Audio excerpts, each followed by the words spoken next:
आणि आता वळूयात पुढच्या बातमीकडे। विधान भवनातील मराठी भाषा गौरव दिनाच्या कार्यक्रमाला आमदारांनी दांडी मारली आहे। सर्व पक्षीय आमदारांना या कार्यक्रमाचं खरं तर निमंत्रण देण्यात आलं होतं, मात्र अनेक आमदार या कार्यक्रमाला गैरहजर होते।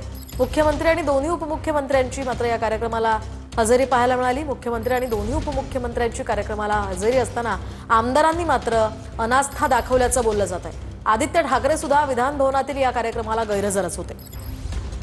अधिकची माहिती आपण जाणून घेऊयात आमचे प्रतिनिधी विनायक डावरुंग यांच्याकडून। विनायक, काय अधिकची माहिती आहे?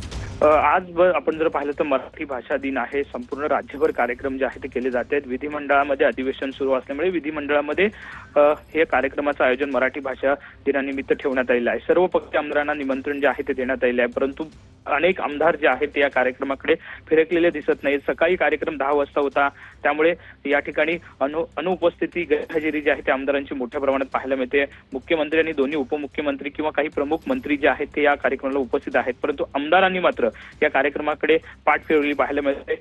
आदित्य ठाकरे हे सुद्धा उपस्थित नसल्याचं आपल्याला पाहायला मिळते। नेहमी निवडणुकीच्या काळामध्ये मराठीचा मुद्दा जो आहे तो हे सगळेच राजकीय नेते मोठ्या प्रमाणात लावून धरतात, परंतु आता मात्र या सगळ्याच सर्वपक्षीय आमदारांनी या कार्यक्रमाकडे पाठ फिरवलेली पाहायला मिळते।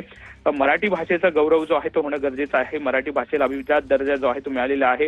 या सगळ्या गोष्टी होत असताना आमदार मात्र या कार्यक्रमाकडे पाठ फिरवतात, हे मात्र उचित जे आहे ते दिसताना पाहायला मिळत नाहीये। मुख्यमंत्री स्वतः उपस्थित आहेत, दोन्ही उपमुख्यमंत्री उपस्थित आहेत, परंतु आमदार मात्र या कार्यक्रमाकडे फिरकलेले पाहायला मिळत नाहीत। नक्कीच धन्यवाद विनायक दिलेल्या या सविस्तर माहितीसाठी। एकूणच सर्वपक्षीय आमदारांनी या कार्यक्रमासंदर्भात अनास्था दाखवल्याचं सुद्धा यावरून बोललं जात आहे। मराठी भाषा गौरव दिनाच्या कार्यक्रमाला अनेक आमदारांनी दांडी मारल्याचं पाहायला मिळालं।